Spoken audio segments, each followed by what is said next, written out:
Pense com a sua própria cabeça, não com a cabeça dos outros. E com essa frase a gente começa mais um Neurotônico. E hoje comigo, Andréa Hoffmann. Seja muito bem-vinda, Andréa. Muito obrigada. Uma alegria estar aqui com você. Andréa, ela que é a presidente executiva do Instituto Princesa Isabel, que é uma ONG, cujo intuito é defender os valores fundamentais nas leis, políticas públicas e decisões judiciais, com atuação nos 3 poderes. Interessantíssimo isso. Primeiramente, como o Instituto nasceu e do que se trata o Instituto, mais profundamente? Vou te contar um pouquinho. O Instituto Isabel nasceu de uma necessidade de ocupar um espaço que a gente identificou, eu e o grupo de pessoas que fundou o Instituto, que não tem sido ocupado. Nós trabalhamos profissionalmente com assuntos governamentais, com o legislativo especialmente, acompanhando também o executivo e o judiciário, e percebemos que para que as leis e a decisão política como um todo, a decisão pública, quando ela é tomada, né, na formação dessa tomada da decisão, existe uma maneira de influenciar, né, as políticas públicas, tanto nos projetos de lei, no parlamento, quanto nas normas que saem no executivo e até no judiciário, que hoje tem um papel mais ativista mesmo. Uhum. E não tem ninguém tomando conta desses temas que o Instituto Isabel trabalha. Vou te falar quais são, né? São 5 temas que a gente trabalha: vida, família, direitos parentais, liberdade religiosa e liberdade de expressão. Certo. Então, dentro desses temas, quando as políticas públicas elas são formuladas, a sociedade normalmente ela entra em jogo quando o assunto virou muito polêmico ou é uma decisão a ser tomada ou já tomada muito absurda. E não existe um processo contínuo de educação e de trabalho sobre esses temas na formulação das políticas públicas. Então, a gente tenta identificar esse vazio que acontece de um trabalho mais profissional para cuidar desses temas, foi que o Instituto Isabel nasceu. Funcionaria mais ou menos como se fosse um trabalho de lobby? Exatamente, é um trabalho de lobby. A gente tem brincado que é o lobby do bem. É o lobby do bem. É muito interessante isso, porque sabe o que eu penso?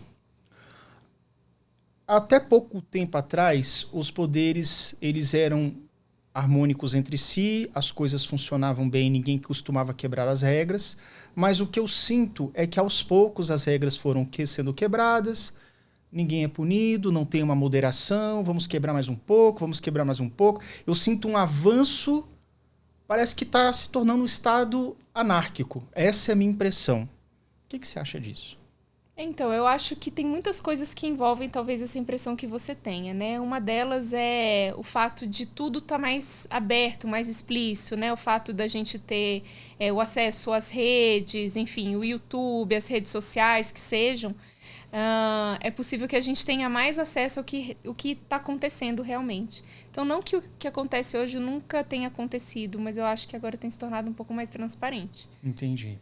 Eu vejo dessa forma. E com relação à Constituição de 88, né, um dos fundamentos do artigo 1º é a dignidade da pessoa humana, o qual orienta a formulação de leis e políticas. De que forma, por meio do Instituto, que essa dignidade humana é preservada? Então, a gente percebeu exatamente uma relativização do que é a dignidade humana. Então, a gente comenta que nós somos o Instituto Isabel, que defende a verdadeira dignidade da pessoa humana. E o que é a verdadeira dignidade da pessoa humana? É considerar a pessoa humana em todas as suas dimensões. Na sua dimensão física, na sua dimensão espiritual, na sua dimensão da educação da vontade, na sua dimensão intelectual e também na sua dimensão emocional. E aí, dentro disso, e o que a gente considera como o que é natural da pessoa humana é que deve ser defendido. Então, o que a gente busca no Instituto Isabel é garantir que a lei positivada, ou seja, aquela lei que vai ser depois publicada, ou aquela norma, aquele decreto, qualquer processo normativo, a gente tenta garantir que essa lei positiva ela não se afaste do que é natural da pessoa humana. Sendo, né, a lei natural o que existe, né, da maneira como todos nós efetivamente somos, e a partir da lei natural surge o direito natural, e o direito natural ficar preservado, ficar garantido, quando ele é positivado dentro do nosso sistema de sociedade hoje. Entendi.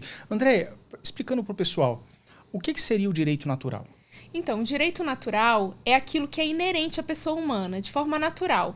Não é aquilo que é imposto, não é aquilo que é construído de alguma forma. É reconhecer o que as pessoas humanas têm de direito por serem humanos, naturalmente, né?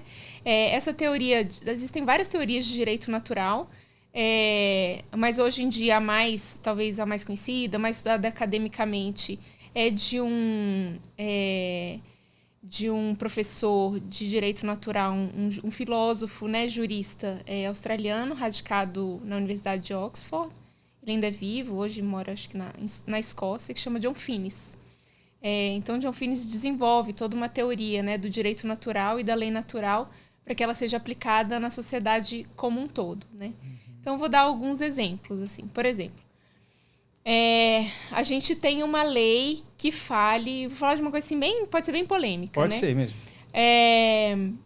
Uma lei que determine que uma criança, aos 14 anos, ela possa já ter acesso a hormônios para ela fazer uma transição de gênero.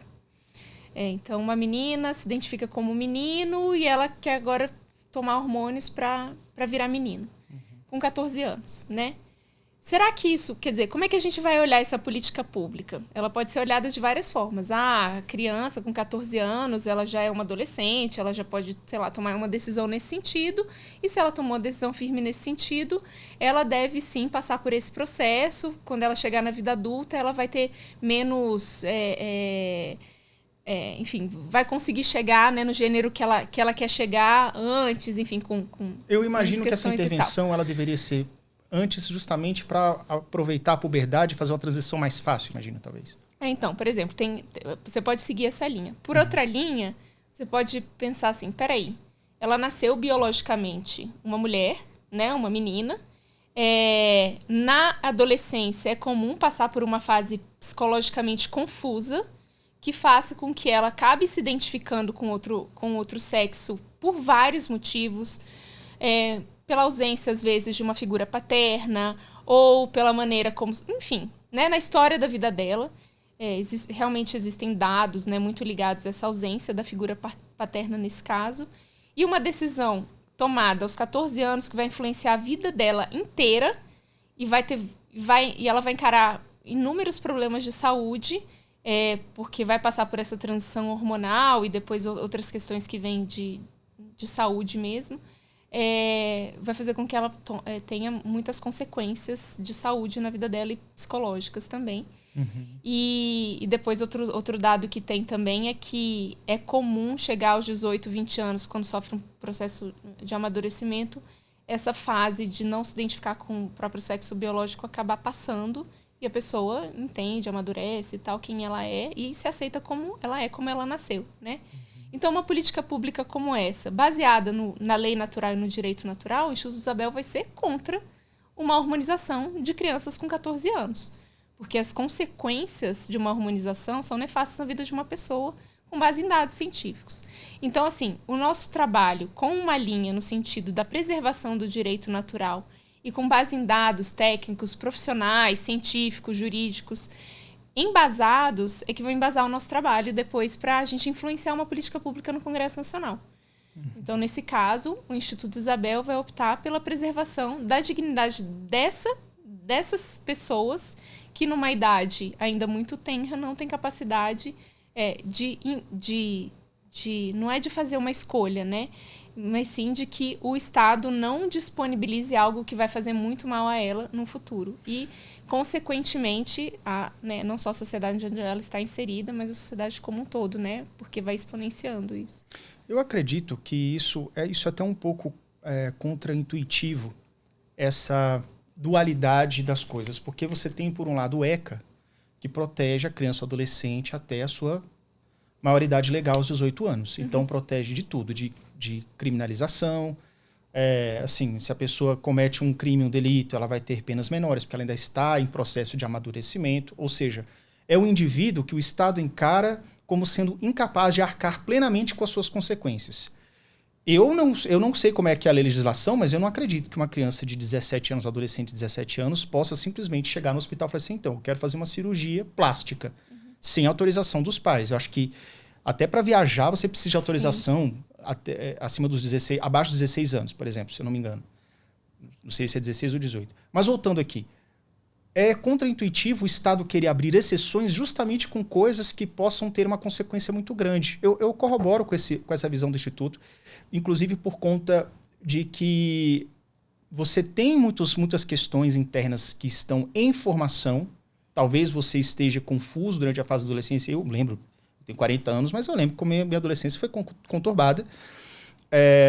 E, de repente, algumas pessoas podem passar por isso, por essa indecisão, e atitudes que você toma na adolescência podem realmente trazer consequências para toda a vida. Lógico, chegou aos 18 anos, a pessoa adulta ela é livre para fazer suas escolhas, mas eu imagino que isso não é nada demais. Você querer proteger o adolescente até os 18 anos. Pessoal, você não pode fazer nada definitivo até os 18 anos. Depois você faz o que você quiser. É esse o intuito, então, do Instituto. Nesse sentido, eu dei um exemplo, né? Do que seria a preservação da dignidade da pessoa humana numa política pública como essa. Então, o que a gente faz na prática? A gente faz um monitoramento de todos os projetos de lei que tramitam no Congresso Nacional. E nosso objetivo é expandir, conseguir chegar a absolutamente todas as câmaras municipais e assembleias legislativas do Brasil, para que a gente possa, dentre todos os projetos de lei que tramitam, selecionar todos aqueles que envolvem esses 5 temas que eu comentei, para que a gente possa eleger dentre esses os mais difíceis, os mais perigosos, ou aqueles que têm mais chance de tramitar e efetivamente virar uma lei, para que a gente possa atuar com educação. É um trabalho de advocacy também, né? Porque o trabalho de advocacy ele envolve mais do que simplesmente o lobby. Né? É um trabalho realmente de uma causa, né? De identificar, de ensinar, de trabalhar com a parte comunicacional também, os decisores políticos que vão ali tá com aquilo na mão para resolver, para defender. Então, né, pegar um projeto de lei como esse, fazer uma nota técnica embasada cientificamente, promover uma audiência pública, levar isso para o relator do assunto, né, para que ele faça seu relatório, né, no sentido do que a gente gostaria, né, contra um exemplo como esse que eu dei. E aquilo efetivamente nunca virar uma lei, né? E não só isso, a gente acabar educando não só o parlamento, que eu estou falando de um caso de projeto de lei, mas como uma sociedade inteira, porque isso depois vai para uma rede social, né? Vai para a imprensa de alguma forma, vem para um podcast, para que a gente possa estar realmente informando a sociedade sobre um tema como esse, né? No trabalho, eu estou, né, falando do trabalho no legislativo. Certo. Quando a gente fala do executivo, a gente monitora o diário oficial. Então, vamos ver o que está saindo de decreto, de resolução, de portaria, que possa ferir os princípios da dignidade, os direitos fundamentais, né, nesse sentido de preservação do direito natural.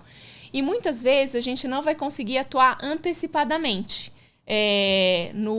junto ao executivo. Mas a gente vai poder identificar um decreto que saiu, que é contra isso. Então, nesse tema especificamente do exemplo que eu dei, saiu uma resolução do Conselho Nacional de Saúde, que é um conselho que funciona sob a chancela do Ministério da Saúde, mas que não é necessariamente um órgão interno do Ministério da Saúde. É como uma autarquia, alguma coisa assim, não? Não, o Conselho Nacional de Saúde, ele é um conselho que ele é convocado, na verdade, assim, é interessante até saber disso, né? Esses conselhos todos, Conselho da Juventude, Conselho de Saúde, existe uma convocação para que regionalmente hajam pequenos conselhos onde se ofereçam propostas que devam ser debatidas. Disso vai se fazendo uma peneira até chegar no Conselho Nacional, que é como se fosse o órgão máximo. É uma espécie de conselho consultivo de políticas públicas, onde haverá sugestões que deveriam vir da sociedade como um todo, mas nem sempre são, porque a informação acerca dos conselhos, das reuniões iniciais ali, não chegam a todos que deveriam estar, né? E ali, quando chega no Conselho Nacional de Saúde, são votadas propostas que vieram de toda uma base de quais seriam as políticas públicas para a saúde que deveriam ser tocadas pelo Ministério. É uma espécie de conselho consultivo, não significa que isso sai dali numa resolução do Conselho Nacional de Saúde, vai ser executada imediatamente, mas pode acabar sendo influenciando para entrar em políticas públicas e algumas outras vão acabar sendo executadas diretamente. Então, veio uma recomendação de uma resolução do Conselho Nacional de Saúde no sentido de que as crianças a partir de 14 anos devem ter acesso à hormonização para transição de gênero. Isso sai no Diário Oficial? Isso sai no Diário Oficial. A partir do momento que sai a decisão do Conselho, é uma decisão do Ministério? Não é uma decisão do Ministério, é uma decisão do Conselho, que está ligado ao Ministério. Mas não está validado ainda? Se o Ministério... Não é que ele não esteja validado. Se o Ministério pegar aquela recomendação do Conselho Nacional de Saúde e começar a executar, aí sim. Aí está oficializado. Aí está oficializado. Entendi. Então, assim, a partir disso, saiu, uma decisão aqui do Conselho Nacional de Saúde que a qualquer momento pode virar uma política pública e eles, né, assim, tendo em vista a recomendação não o SUS começar a disponibilizar o hormônio a partir dos 14 anos e não a partir dos 18 como é hoje. E aí, enfim, isso, né, tem um efeito prático ali direto. O que a gente pode fazer? Judicializar, né? A gente pode pedir aos legisladores que peçam uma suspensão daquele decreto no executivo, que é um dos mecanismos que pode ser usado pelo legislativo para parar com isso no executivo. A gente faz uma mobilização social no sentido de que aquela decisão seja mostrada como tão absurda que o Ministério sofra uma pressão tão grande a ponto da ministra ficar com seu cargo na corda bamba, dela ter que cancelar uma decisão como essa, né? Que aconteceu de fato numa decisão mais recente da Secretaria de Atenção à Saúde Básica, do próprio Ministério da Saúde, em relação ao tratamento do aborto, por exemplo. Né? Houve uma pressão tão grande em relação a um... Foi quando isso? Lembra? Foi agora no início do ano, acho que em março. Saiu uma decisão no sentido de revogar uma portaria que já existia no governo anterior para que houvesse um tratamento específico para as mulheres em situação de abortamento. E isso não são abortamentos espontâneos e abortamentos provocados nas hipóteses de excludentes de punibilidade do Código Penal. Entrando nesse assunto... Um estupro.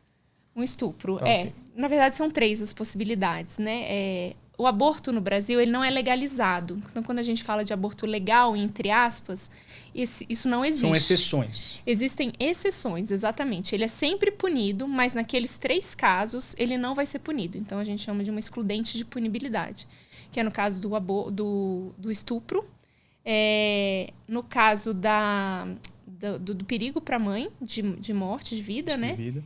E uma que foi imposta pelo STF dentro de uma ação de inconstitucionalidade, que é o caso do bebê anencéfalo. Né? Então, um caso que se constata que o bebê tem uma massa cerebral muito pequena, enfim, tem esses requisitos todos, ou inexistente, e que assim que nasce vai ter muito pouco tempo de vida. Apesar de eu ter conhecido, inclusive, na Câmara dos Deputados, uma criança de 11 anos anencéfala. Como? 11 anos anencéfala. Como que é essa criança? A massa cerebral é muito pequena, né? Mas ela é considerada anencéfala. Ela tem uma cabeça muito pequena, ela não anda. Mas é uma pessoa, né? Uma pessoa que a gente vê. Que está viva, que está... Viva, cuidada pela família, né? Uma pessoa que tem valor, né? Sua vida tem muito valor. Então, por exemplo, quando saiu essa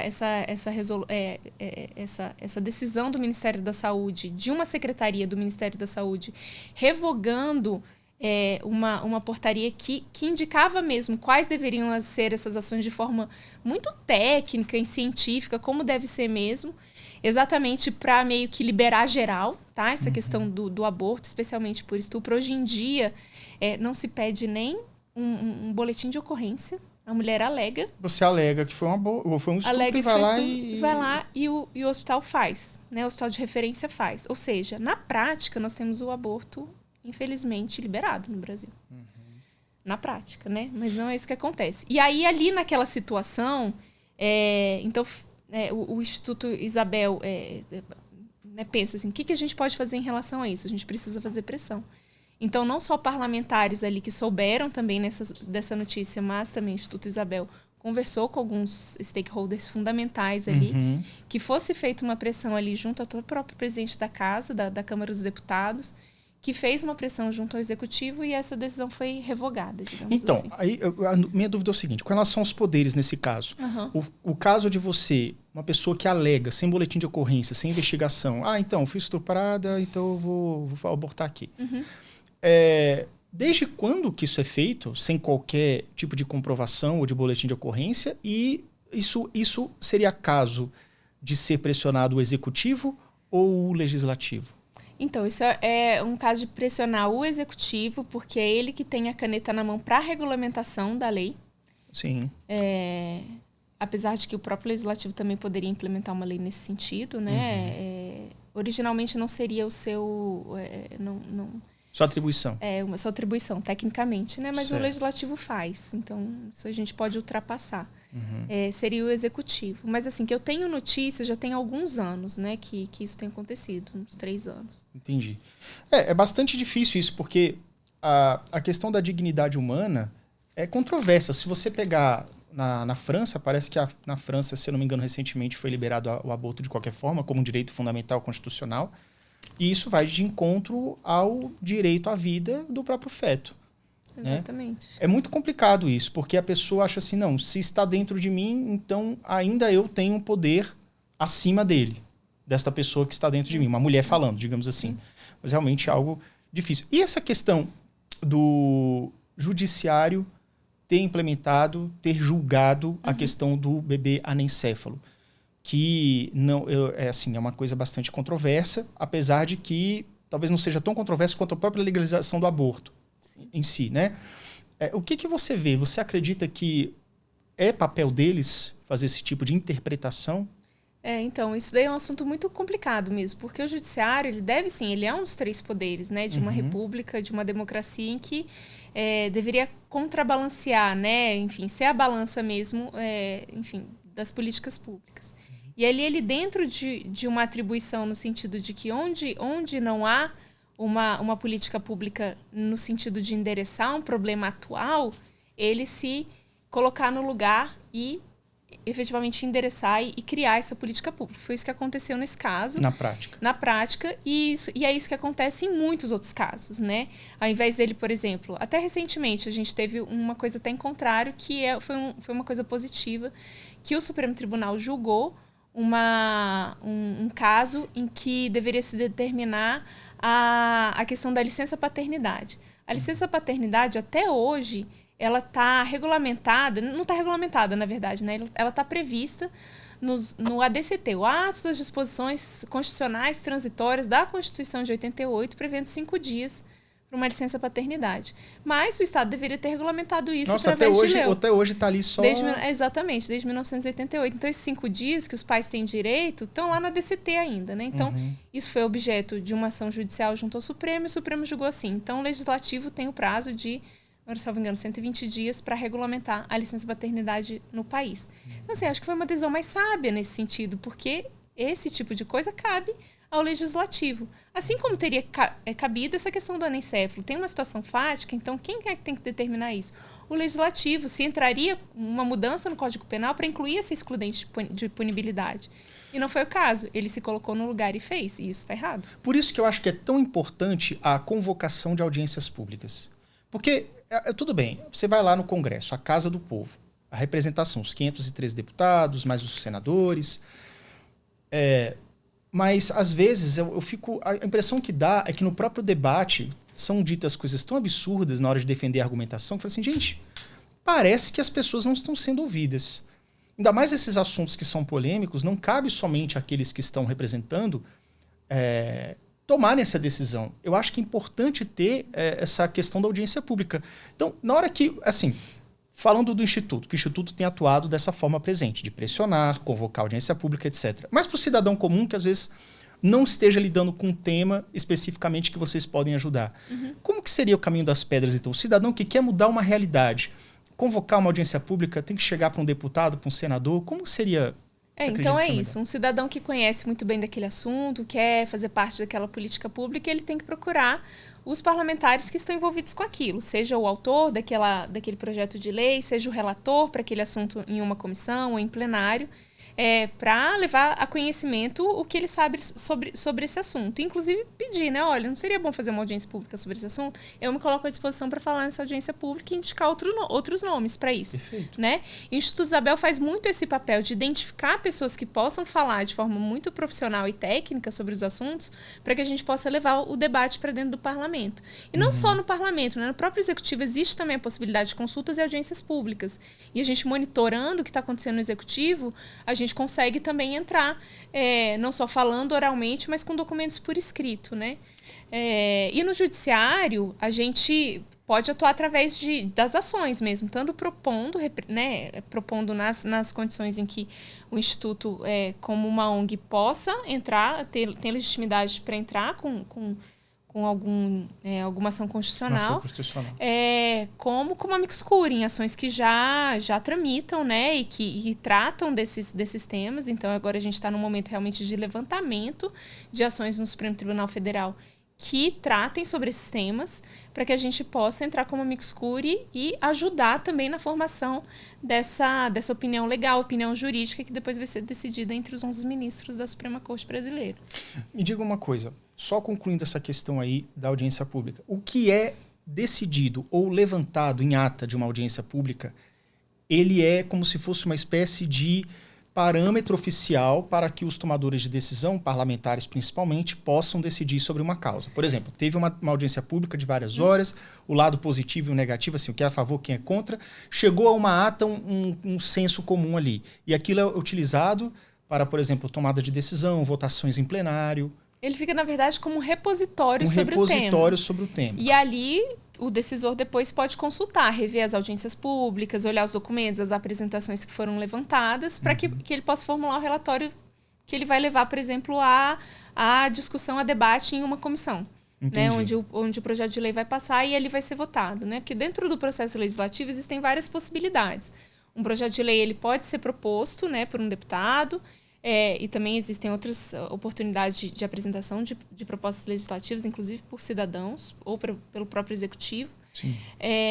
Ele vai sofrer ali um despacho inicial para saber em quais comissões ele vai tramitar, então são comissões temáticas, e depois, inevitavelmente, ele vai passar pela Comissão de Constituição e Justiça, onde ele vai sofrer também uma análise da própria legalidade e constitucionalidade daquele projeto de lei, e ele pode depois ir para plenário ou não. Né? E muitas vezes ele começa a tramitar, mas devido à urgência, à pressão social, enfim, do assunto, ele pode ir direto a plenário e ser votado direto em plenário. Como uma pauta de urgência, imagina. Isso, né? Seja na Câmara dos Deputados, seja no Senado Federal. E ali uma lei pode se tornar, né, um projeto de lei pode se tornar lei de forma muito rápida, dependendo do assunto e da pressão para que aquele assunto aconteça. Né? Entendi. Andréia, com relação aos direitos naturais, né, as pautas que o Instituto defende, como, por exemplo, a liberdade de expressão. Nós estamos vivendo um cenário atípico no Brasil, onde a liberdade de expressão está sendo considerada em xeque. Algumas pessoas dizem que isso é balela, outras pessoas dizem que realmente está sendo colocada em xeque. Qual é a visão do Instituto com relação à liberdade de expressão no Brasil no ano de 2024? Então, esse é um assunto que a gente está exatamente nesse momento levantando o que temos atualmente, né? O que temos visto. Avaliando o que já temos de legislação sobre esse assunto, inclusive constitucional, o que o Estado Democrático, né, de Direito no Brasil fala sobre liberdade de expressão e que efetivamente existe uma violação em muitos aspectos e o que efetivamente precisaria ser regulamentado dentro do arcabouço que já existe hoje, né? Existem leis, Exatamente. Já existem, Exatamente. Não está solto. Exatamente, o assunto não está solto, não é só uma previsão constitucional e ponto final. Existem leis, existem, né, punições penais, inclusive, para excessos, já existem. Agora, além disso, precisa efetivamente de uma regulamentação, como é a discussão do PL 2630, que é o famoso PL das fake news. A gente está exatamente nesse momento estudando. Se for propor uma regulamentação, qual ela seria? Para preservar para preservar o direito fundamental à liberdade de expressão. Então, a gente está exatamente nesse momento levantando, fazendo esse trabalho mesmo de levantamento jurídico, para a gente até propor e começar a trabalhar nisso no Congresso Nacional, de forma não polarizada. Isso é muito importante dizer. Assim, hoje a gente vive um momento de muita polarização, de um lado e de outro. E, nesse sentido, acabam saindo notícias muito fake news, digamos assim, né? Sim. Que puxam, às vezes, para um lado e faz com que as pessoas interpretem que seja dessa forma, assim como puxa para o outro e faz com que as pessoas interpretem que seja de outra forma. Então, a gente tem muito papel de desmistificar tudo isso e de botar para as pessoas, para a sociedade, para o cidadão comum, efetivamente o que está acontecendo nessa discussão. E levar os parlamentares, às vezes, assim, destrinchar o que está acontecendo. Olha, o que temos no PL 2630 é isso, nesse outro projeto de lei aqui que querem fazer um substitutivo, a gente tem isso, e o que efetivamente deve ficar, deve permanecer, para que a liberdade de expressão seja preservada no país. Mas, assim, sem dúvida nenhuma, a gente vive um estado hoje de exceção em relação a isso, que não pode permanecer, não pode continuar. E o Instituto Isabel vai atuar para que né, encoraje e dê subsídios aos decisores políticos para que isso, de alguma forma, pare. Possa mudar, né? Andréia, as pessoas ultimamente têm defendido a supressão da liberdade do outro de poder se comunicar. Eu percebo muito pelo fato das pessoas dizerem o que não gosta. Por exemplo, eu quero calar você porque você fala coisas que eu não concordo. Fake news, eu não gosto nem desse nome. Notícias falsas, porque é tão bonito notícias falsas. Por que falar fake news? Esse é meio tolo, mas enfim. Essas notícias falsas que se propagam, boatos. Boato é uma palavra muito antiga, tá, gente? Não é coisa de 10 anos pra cá, não. Isso já existe há muito tempo, desde que o mundo é mundo, desde que o Brasil é Brasil. E uma vez eu escutei de várias pessoas, isso é uma coisa que eu defendo também, que você combate boato com a verdade. Com a luz da verdade. A gente vive uma situação agora, por exemplo, das enchentes que tiveram no Rio Grande do Sul, onde uma emissora de TV, de maneira oficial, falou, então, é falso que estão barrando os caminhões com os donativos. E uma hora depois, uma outra emissora foi lá ao vivo e filmou. Estão multando, estão barrando. Não satisfeita, a primeira emissora que falou que aquilo era falso foi e disse que a reportagem do outro era falsa. Sendo que várias pessoas estavam lá para tomar essas decisões. Num mundo onde você já consegue, na base da canetada, dizer o que é verdade ou não e suprimir vozes, não, eu confio mais nessa emissora, então eu vou suprimir a reportagem da outra, que eu não concordo. Isso é extremamente perigoso. Porque você combate justamente a mentira com a verdade. Exatamente. Todos produzem notícias falsas e boatos. O lado da esquerda no Brasil, o lado da direita no Brasil, o lado do centro... Porque faz parte do ser humano. Mas para você trazer à luz é justamente você colocar, pessoal, você acha que isso aqui está certo? Você acha que está certo? Mas isso aqui, que é a verdade dos fatos. E essa gravação? Isso aqui que aconteceu? E deixar para que o público tome essa decisão.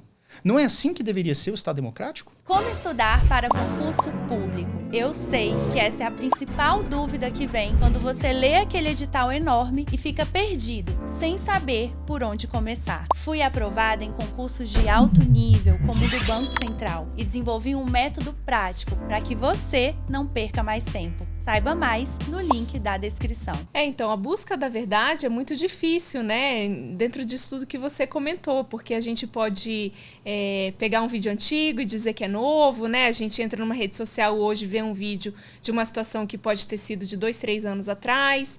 As notícias correm, às vezes são antigas e são tomadas como atuais. E a gente fica, às vezes, sem saber, afinal, o que efetivamente é verdade nisso daqui, né? E depende um pouco de maturidade mesmo, né? Dessa busca da verdade pessoal como ser humano, assim, peraí, isso daqui tá estranho, será que é isso mesmo? Não é possível uma coisa dessas, né? E ir atrás de pessoas que sejam confiáveis para dizer sobre o que é, sobre o que não é. E aí me dá muita pena, assim, porque a gente tá falando do jornalismo no Brasil, o jornalismo hoje no Brasil, ele não é um jornalismo mais de fatos, né? Em que os fatos, as notícias são sobre os fatos. Expõe-se os fatos. Expõe-se os fatos. Não, o jornalismo, ele tá todo ideologizado, né? Então, seja para um lado, seja para o outro, ele põe a narrativa. E isso é muito ruim, é muito ruim. Então, é importante que o cidadão tenha noção disso. De que o que ele está vendo, é lógico que isso não vai chegar para todo mundo, né? Infelizmente. Ele está vendo, tem uma linha ali, uma linha editorial, seja para um lado, seja para o outro. Exatamente, eu queria até fazer um adendo aqui. Porque o que acontece, André? Porque é para os dois lados. É para os dois lados, mas eu acho que o povo tem o direito de saber que aquilo não é imparcial. Exatamente. E tá tudo bem. Olha, eu defendo a liberdade de expressão irrestrita. Do tipo assim, se eu ofender alguém, eu vou ser punido pela ofensa que eu cometi, porque tá no Código do Penal. Tem a injúria, calúnia, difamação, etc. Já tá previsto. Exatamente. Fake news, gente, não é crime. Fake news não é tipificado como crime. A mentira e o boato... Agora, assim, se essa mentira for comprovada que foi uma mentira e gerou um prejuízo a outrem, aí vai ser... Sim. Mas agora, por aí exemplo... efeitos penais, efeitos civis, até infrações administrativas. Então, o que eu defendo é o seguinte, parece que, por exemplo, nos Estados Unidos é um pouco diferente. Existem redes de TV, né? Os jornais e redes de TV, como, sei lá, Globo News, Band News, SBT News... lá dos Estados Unidos, que eles têm posicionamentos ideológicos, eles falam, olha, eles essa emissora aqui, eu sou a favor do Trump, eu sou a favor do Biden. E a coisa vai funcionando. O que não dá é uma emissora fingir ser imparcial e você vê que ela coloca narrativas em cima de narrativas. Tipo assim, quem está desinformando de maneira proposital é justamente aquele que está acusando os outros de desinformarem. Para isso, para mim, é muito claro. Exatamente. Então, o que eu acho é o seguinte, se você tem um posicionamento político, você deixe claro o seu posicionamento político. E aí você vai dando suas narrativas. Quem se sentir confortável com aquela opinião, assista. Sabe por quê, Andréia? Não é crime também. Não é crime você espalhar uma notícia falsa, não é tipificado como crime, até esse momento de não interferir em outra pessoa, não prejudicar outra pessoa, tá? Exatamente. Assim como não é crime você acreditar numa notícia falsa. Por exemplo, tem pessoas que adoram... Eu trabalhei em lugares onde tinham pessoas muito ligadas a um certo espectro ideológico, que as pessoas ficavam lendo mentiras o dia inteiro e se retroalimentando daquilo e se sentindo maravilhosos por aquilo. Então, assim, é isso. Se você quiser ser enganado, você tem o seu direito também. Isso pega bem no que é inerente ao ser humano, né? O ser humano, ele quer dizer, ele é vaidoso, ele gosta de fofoca. Gosta, né? E aí isso, quer dizer, isso tudo é estudado, né? Para que essas, enfim, os grandes influenciadores, né, acabem chegando né, na população como um todo. E as pessoas daí realmente param de pensar, param de criticar, param de ir em busca da verdade mesmo, porque aquilo a satisfaz, né, de alguma forma. Exato, a satisfaz.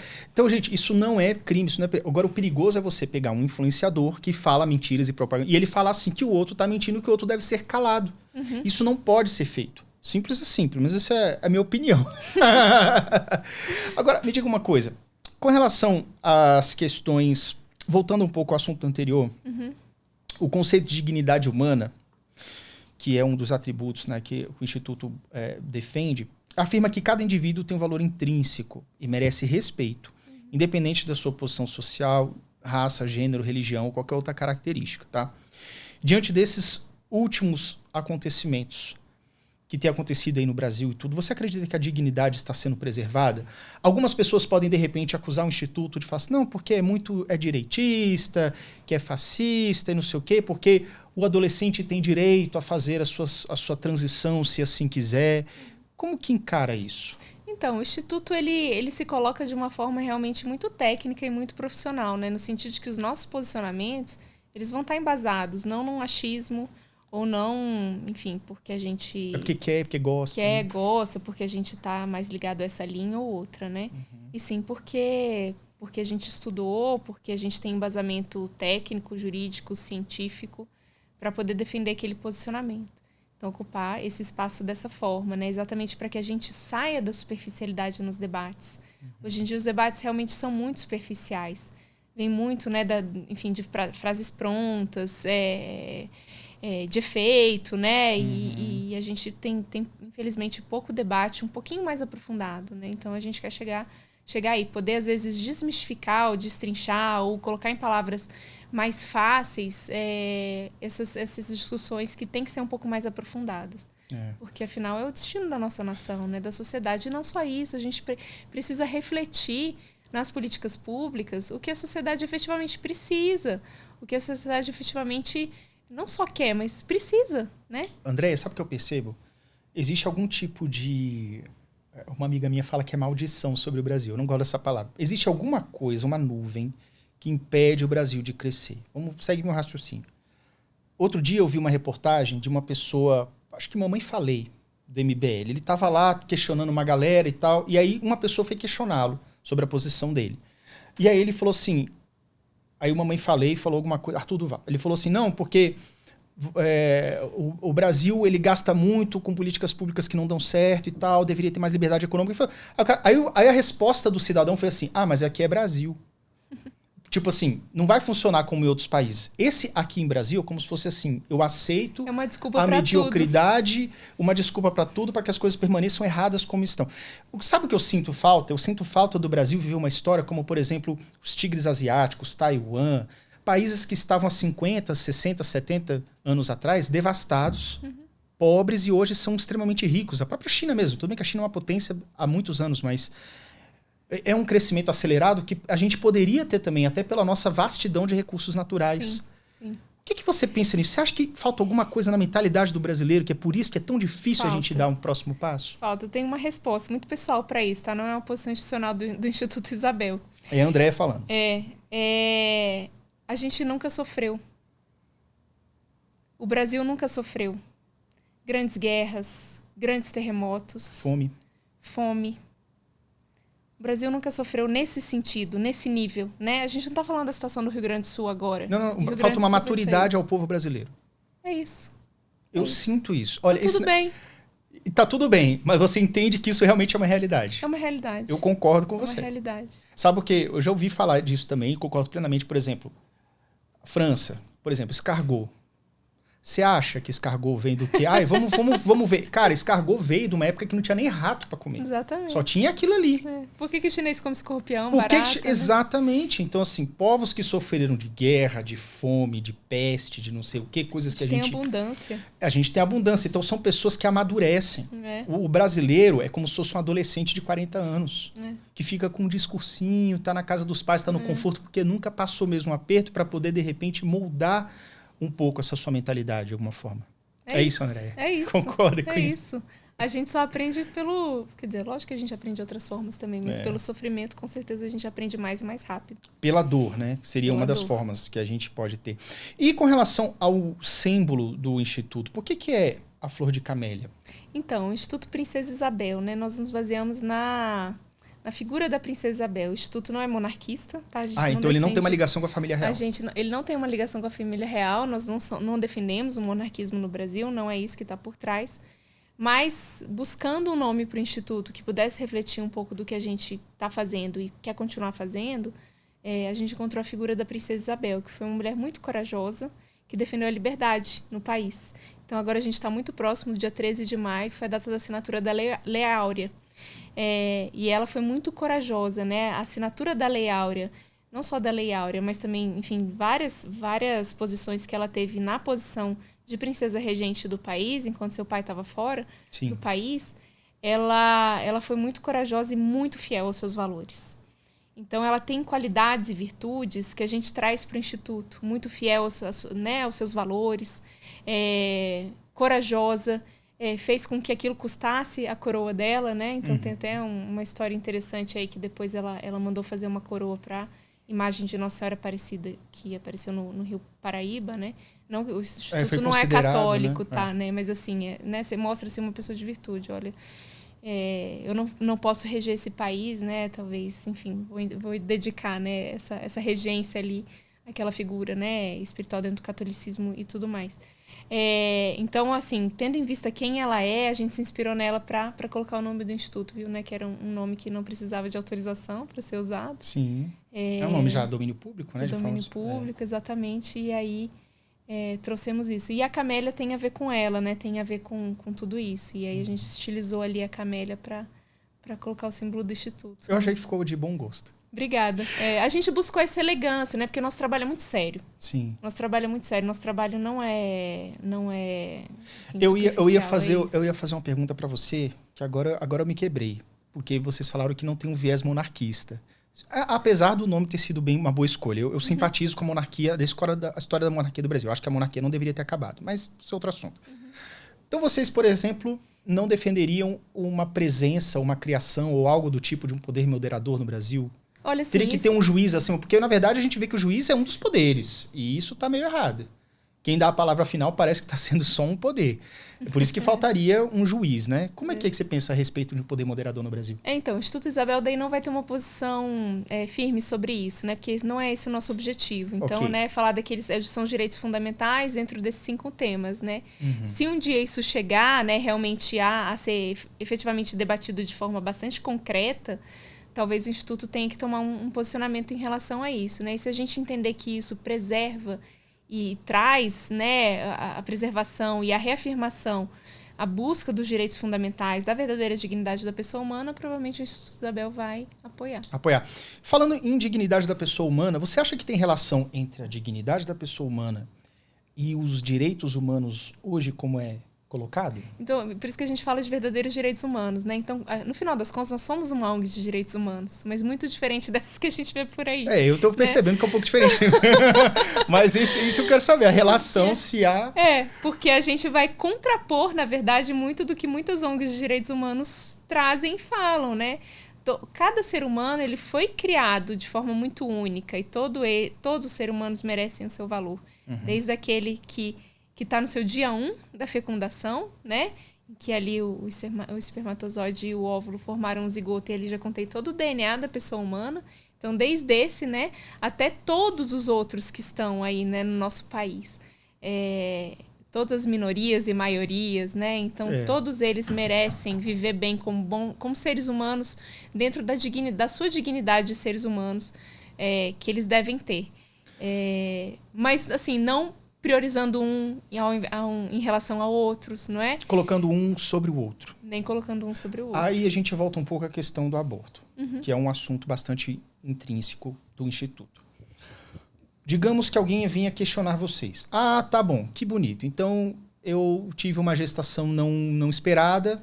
Uma mulher falando, eu tive uma gestação não esperada, não tenho condição, o pai não tem condição, nós não somos nem casal. Aconteceu. O que acontece, então? Sou obrigado a ter essa criança, sou obrigado a criar essa criança. Existe algum plano B que não seja retirar a vida dessa criança? Por exemplo, existe a possibilidade hoje no Brasil de uma mãe de maneira legal vir e viver os seus 9 meses de gestação e colocar nos primeiros dias de vida essa criança para adoção. Como é que é feito isso? Sim. Então, dentro da preservação da vida humana, desde a sua fecundação até a sua morte natural, e aí também vão entrar assuntos como a eutanásia, a gente precisa considerar que existem 2 vidas ali, a em gestação e a da mãe. E a mãe ela precisa ser muito acolhida e muito bem cuidada. Sim. Então, o Instituto Isabel ele defende políticas públicas para o acolhimento da gestante. A gente intencional tem dados, ou não, né? Ou seja, toda gestante. Exatamente. Mas principalmente as gestantes de uma gravidez indesejada. É. Porque ela está ali carregando uma outra vida. Ela precisa ser muito bem cuidada para que essa outra vida nasça bem. E às vezes, nesse debate, isso se esquece um pouco, né? Na hora daquelas que defendem, né, o aborto, que a mulher que está carregando aquele bebê, ela deve cuidar do seu meu corpo, minhas regras, que seja, ela esquece que ela tem que cuidar daquela pessoa que carrega, porque uma mulher, quando ela provoca um aborto, ela tem consequências psicológicas muito graves. Isso comprovado cientificamente. A gente tem dados, por exemplo, de uma pesquisa feita nos Estados Unidos, em que mais de 800 mil mulheres que fizeram aborto provocado foram consultadas e quais são os efeitos psicológicos em relação a essa mulher. Então, números bem significativos, assim, de aumento de mais de 100% em dependência de álcool, drogas. Tendência à depressão, né? E depois, lógico, né, como consequência disso, ao suicídio, automutilação e tudo mais. Então, assim, é muito fácil ir lá querer resolver um problema atual ali de que não vai ser possível carregar um filho, ter um filho e etc., mas que depois geram consequências muito graves para a vida dessa mulher. Então, ninguém está cuidando dessa mulher, no final das contas. Um adendo, só pegando esse gancho. Eu moro num bairro aqui de Brasília que costuma ter uma certa frequência de moradores de rua. E eu vejo moradoras de rua grávidas. E eu vejo elas se drogando.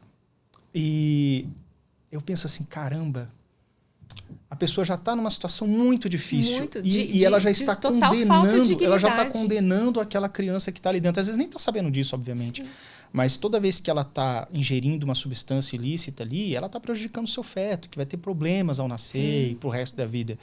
Então, realmente, assim, falta um pouco de políticas públicas para cuidar da dignidade da gestante, principalmente essa em situação de rua, que é o exemplo que eu dei, para que não prejudique mais a ela e também ao bebê que está vindo por aí. Sim, né? Exatamente. E tendo essa opção mesmo, né, de doação do bebê assim que ele nascer. É possível, então? Isso é possível, isso é feito, isso não é difícil, basta declarar. que quer, e existe todo um acolhimento e um encaminhamento, inclusive uma resolução do CNJ relativamente recente, salvo engano, do ano passado ou de 2 anos para trás, que regulamenta essa questão, né? E essa proteção à gestante que quer doar o seu bebê, porque não vai ter condições por inúmeros porque até não deseja de alguma forma, que eu acho que é o direito da pessoa. É muito triste isso, uma maternidade que não é exercida porque a pessoa não quer. Eu a considero triste, mas não julgo. Agora, se existe essa possibilidade, eu acho que é um tanto egoísta. Eu não sei, é uma opinião muito pessoal, tá, gente? A mãe fala assim, então, o bebê é meu e eu prefiro que ele deixe de existir do que eu colocar para adoção. É como se fosse assim, talvez a mãe que queira interromper a gravidez, ela tenha medo de passar pelos 9 meses e depois se arrepender de colocar para adoção.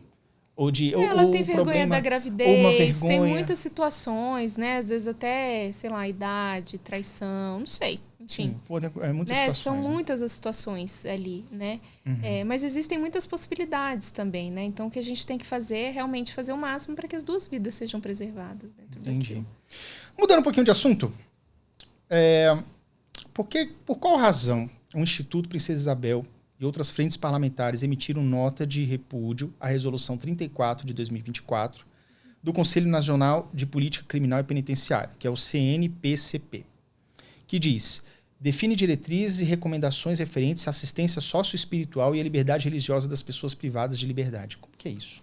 Então, é uma resolução que regulamenta como as religiões, os grupos religiosos vão atuar nos presídios, né? Que é um grupo de pessoas extremamente vulnerável, que está ali numa situação de reclusão, né, da vida social por conta de um crime cometido, e que um dos principais motivos e pontos de ajuda até para o retorno na sociedade quando o fim daquele período é uma assistência espiritual. Então, isso é reconhecido pelo sistema penitenciário brasileiro. Foi emitida uma nova resolução limitando em alguns pontos como é feita essa assistência espiritual para essas pessoas que estão em presídios. Então, nós emitimos uma nota de repúdio junto com o Instituto Brasileiro de Direito e Religião, que é um instituto que estuda principalmente a questão da liberdade religiosa no país, e junto com algumas frentes parlamentares religiosas, porque em alguns pontos essa resolução ela fere a liberdade religiosa no nosso país. Então, eu vou te dar um exemplo. Muito claro do que está nessa resolução. Ele determina que os grupos religiosos que vão ao presídio, eles tenham no mínimo 1 ano de existência, a pessoa tem que comprovar qual é o papel dela dentro daquele grupo religioso e etc e tal. A gente entende e respeita, e é muito importante que haja segurança em relação às pessoas que entram no presídio, porque a gente sabe que, né, de repente, numa dessa... A pessoa cria lá uma igreja rapidão, cria uma igreja para levar tráfico de drogas, etc e tal. Isso realmente tem que ser cuidado, preservado, né?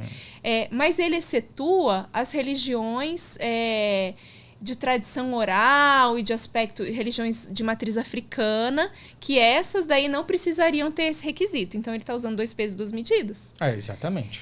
Então, quer dizer, isso não está errado. Ou existe uma régua para todo mundo, não dá. Porque E assim, que tipo de régua vai ser essa? Que não limite o trabalho dentro do presídio, né?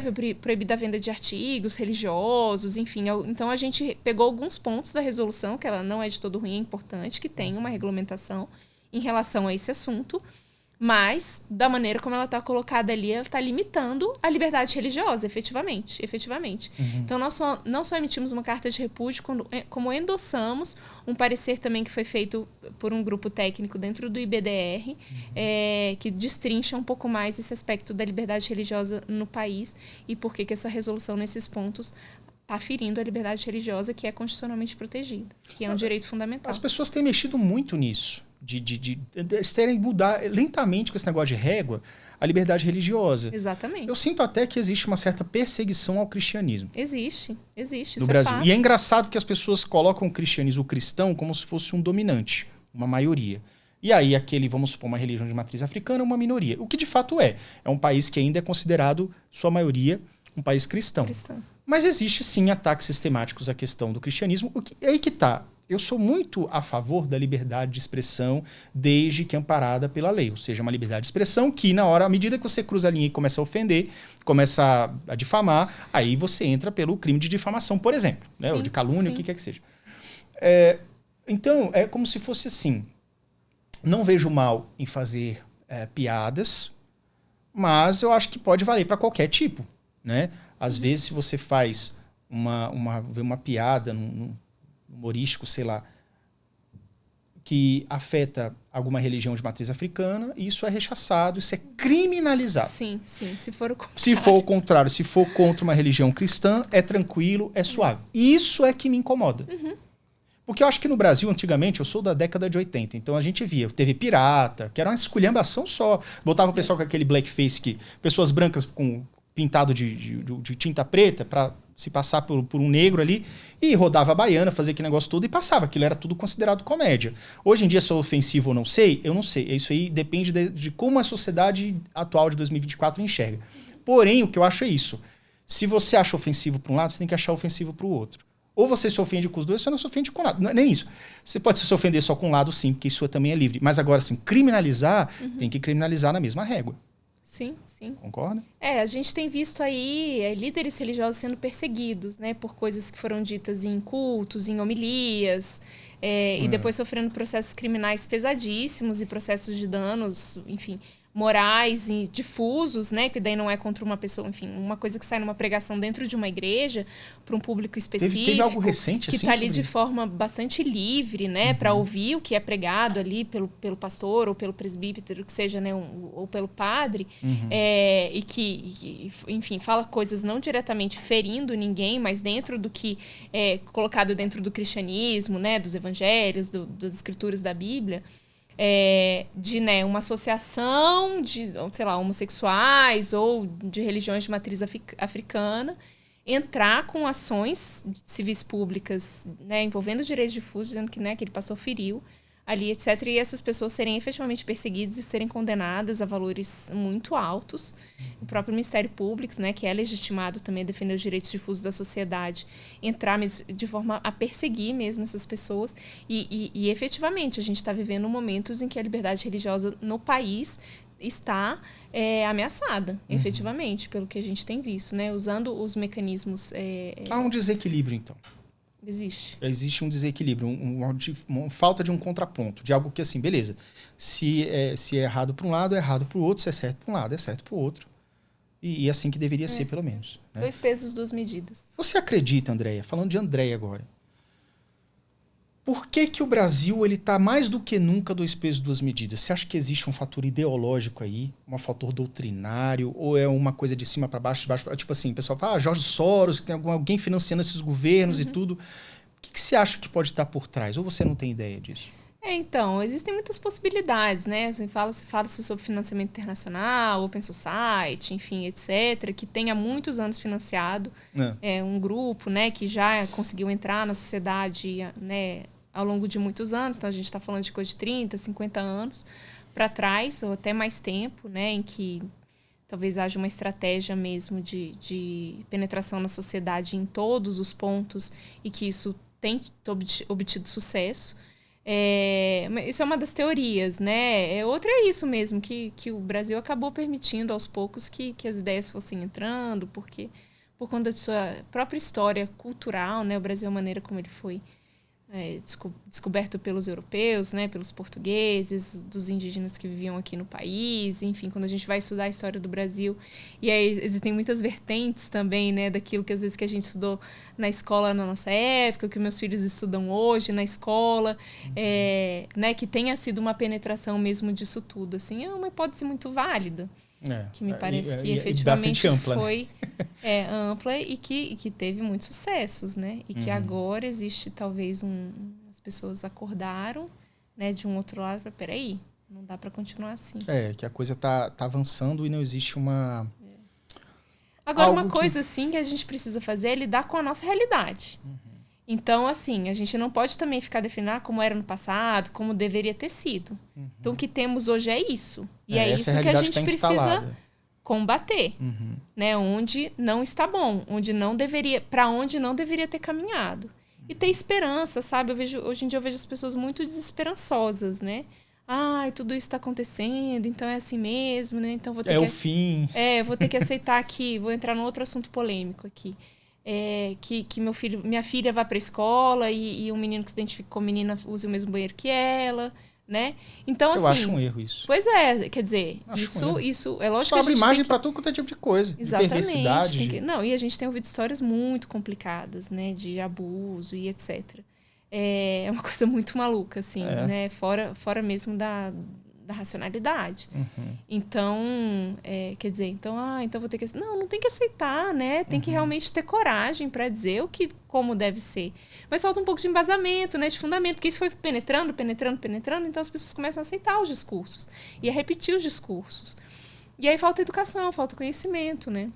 E é por isso que as redes sociais ficam tão ameaçadas, porque as redes sociais são uma oportunidade de dar conhecimento. De ouvir outros pontos de vista. Ouvir outros pontos de vista, em busca da verdade. E veja bem, em busca da verdade, e inclusive a pessoa tem o direito de buscar a sua própria verdade. Que é uma coisa que acaba... Isso que eu estou falando, que a gente falou no começo. Você tem pontos de vista sobre um determinado tema, e para as pessoas que estão consumindo aqueles pontos de vista, ele pode acreditar que esse aqui é verdade, assim como o outro pode acreditar que esse é verdade. E não existe uma verdade absoluta. Você tem o direito de escolher a sua verdade. Eu vejo de outra forma. Assim, eu vejo no sentido que existem algumas verdades intrínsecas, verdadeiras, onde elas não são opináveis. Uhum. E existem outros assuntos que são opináveis, que vai depender do seu ponto de vista. Mais objetivos e subjetivos. Acho que talvez a gente esteja falando a mesma coisa com nomes diferentes. Tá. Então, no sentido assim... isso vai ser melhor para mim, então eu tomo aquilo como verdade, mas talvez para você não vai ser aquilo e você toma uma outra verdade. Eu não chamo isso de verdade, eu chamo isso de uma opinião, do que vai ser melhor para você. Agora, quando a gente fala, por exemplo, dos temas do Instituto Isabel, existem verdades fáticas mesmo, onde a gente não tem como opinar, porque elas vêm do que é natural, do direito natural. Não são coisas construídas socialmente, culturalmente, etc. e tal. A gente sai totalmente desse discurso e vai pro que efetivamente é. E se não houver uma verdade efetiva, como é que você vai embasar leis, diretrizes, parâmetros? Se tudo é verdade e tudo é mentira, então nada é verdade. Pois é, e é por isso que a gente vai atuar só no que é direito fundamental. Exatamente. Fora isso, a gente não tem como atuar, porque... vai ser relativo mesmo, a depender do cenário, da maneira como a sociedade está vivendo e, enfim, muito nesse sentido. Entendi. Andréia, mais um assunto aqui. Fala um pouco a respeito da tramitação do anteprojeto do Código Civil no Senado. Legal, vamos... Cara, o Senado tem... Eu tô meio insatisfeito com o Senado, mas vamos lá. Vamos primeiro esse tema aí. Vamos falar do Senado. Então, isso é um tema bem importante e atual, porque também rolou muita discussão sobre isso e coisas que não são verdade. O que acontece? Em setembro do ano passado, o presidente do Senado Federal convocou uma comissão de juristas para reformular o Código Civil brasileiro, que é a principal lei que dá amparo a como a sociedade deve viver e se portar em muitos sentidos, né? Desde, enfim, questões de contrato, empresariais, agora o direito digital, mais família, sucessões, enfim. Então, uma lei muito importante para o país. Então, foi estabelecida e convocada uma comissão de juristas, liderada por um ministro do STJ, que convocou 2 professores renomados na área do direito civil para liderar um relatório geral e muitos juristas, acadêmicos, advogados, enfim, para que pudessem pegar cada parte do Código Civil, que é uma lei enorme, muito complexa, de mais de 1.000 artigos, quase 2.000 artigos, para tratar sobre o que precisaria ser atualizado dentro do que temos hoje num Código Civil que foi promulgado em 2002, ou seja, ele não é tão antigo, né? Tem 22 anos. É recente. É recente, então dentro daquilo que precisaria ser atualizado. Então eles passaram setembro, outubro, novembro se reunindo e etc e tal, e no final de fevereiro saiu um relatório geral com o que foi compilado dentro desses grupos todos. Esse relatório geral deu muito o que falar. realmente tinha coisas terríveis lá, sob o ponto de vista do Instituto Isabel mesmo, em relação à própria dignidade da pessoa humana, questões relacionadas à potencialidade de vida. Quer Por dizer, exemplo? é vida ou não é potencialidade? O artigo 2º proposto lá dizia que a vida iniciava, não vou saber aqui ipsis literis, né? Mas a vida iniciava a partir do nascimento e a potencialidade de vida estaria resguardada. Peraí, não, a vida ela existe desde o dia 1, né? Não a partir do momento que a pessoa nasce. E depois lá na parte de família, sucessões, enfim, muitas coisas complicadas que a gente precisou ver. E aí foi o primeiro trabalho efetivo, profissional do Instituto Isabel, recém-criado, em que a gente atuou efetivamente. Então, verificamos aquele relatório geral. Nos pontos em que vimos questões que feriam mesmo a dignidade da pessoa humana, nós propusemos como deveria ser. Então, fizemos um paper, assim, no sentido, né, o que é a dignidade da pessoa humana, como ela deve ser preservada, e depois uma coisa muito pragmática ali, porque qual que era o próximo passo ali a partir daquele relatório geral? Os juristas dentro da comissão iam votar se aquele texto proposto ia ficar, se eles podiam propor emendas, supressão e etc e tal. Certo. Então, dentro disso, elegemos aqueles artigos mais difíceis, mais perigosos e propusemos, não, esse daqui deve ser suprimido, esse daqui, essa emenda desse relator tal deve ser acatada. E distribuímos para todos os juristas, conversamos pessoalmente com alguns que a gente sabia que estariam mais alinhados a essas pautas e nos colocamos à disposição. E foi um trabalho muito interessante porque foi muito efetivo. Quando houve as discussões, o trabalho do Instituto Isabel foi levado em conta. Ótimo. E quando saiu o relatório final, essas votações aconteceram na primeira semana de abril agora, e o relatório final foi apresentado na semana seguinte, e muitas das coisas que estavam muito ruins saíram. Muitas coisas em princípio, ficariam preservadas, como já estão no Código Civil. Outras coisas, a redação ficou até mais interessante, sob o nosso ponto de vista. E aí, a partir disso, houve uma cerimônia no mês passado de entrega que daí esse relatório final se constituiu o anteprojeto de Código Civil. Foi entregue ao senador Pacheco, que agora ele entrega isso ao Senado para que tenha uma tramitação legislativa. Então, virou um projeto de lei. Então, é uma discussão ainda muito incipiente. A discussão no Senado agora que vai começar a acontecer, e aí provavelmente ou vai ter uma comissão especial para discutir isso, ou ela vai ser dentro da CCJ, e aí vai ter a possibilidade de ter muitas audiências públicas. Então tem uma tramitação longa pela frente muito ainda. Muito longa. Eu não vejo isso acontecendo em 2024. Em 2024, não, né? Não. E aí o papel do Instituto vai ser de acompanhar, conversar com os tomadores de decisão. Exatamente. E convocar audiências públicas. Oferecer material técnico, sugerir audiências públicas, nomes para as audiências públicas, exatamente isso, para que a gente possa influenciar nessa decisão. Entendi. Andréia, todas as pessoas que vieram ao Neurotônico, ao final eu peço que deixe uma mensagem para quem está assistindo a gente. Do seu coração, o que você gostaria de falar para quem está assistindo esse bate-papo? Olha, essa câmera aqui. Eu queria contar para vocês que o Instituto Isabel, apesar de recém-criado, ele vem para um trabalho muito profissional, muito amplo, que a gente precisa efetivamente chegar para a gente mudar muitas realidades aqui no Brasil, e nós precisamos do apoio de cada um que vem assistir aqui para conhecer o Instituto Isabel, colaborar com o Instituto Isabel, seja voluntariamente, seja financeiramente, e tomar conhecimento do trabalho que a gente vem fazendo. É um trabalho que a gente tem muita esperança de mudar muitas realidades na nossa sociedade. Então, conto com vocês para nos apoiar. Muito obrigado. Então, já sabem, Andréia, para quem quiser conhecer o Instituto, quais as redes sociais? Instagram, @instituto.isabel. Beleza. Tá mais no Instagram mesmo que vocês estão. Instagram. Por enquanto. Beleza. Andréia, eu quero agradecer muito a sua participação, você ter vindo aqui, ter aceitado o nosso convite. Foi um papo muito legal. E em outros momentos também eu já quero deixar aberto aqui o convite para você vir debater outros assuntos que saiam um pouco do Instituto, mas para a gente trocar uma ideia sobre o Brasil, porque assim como você, eu também amo muito o meu país e a gente quer que as coisas deem certo. É isso mesmo, agradeço muito o convite, foi uma alegria estar aqui com vocês e fico à disposição. Muito obrigado então, e obrigado você também pela audiência, já sabe, curte esse vídeo, se você quiser seguir também o Instituto, já está aqui o link na descrição do vídeo, comente o que você achou, compartilhe com todo mundo. E é isso. Vejo vocês no próximo podcast Neurotônico. Valeu, até logo e tchau, tchau.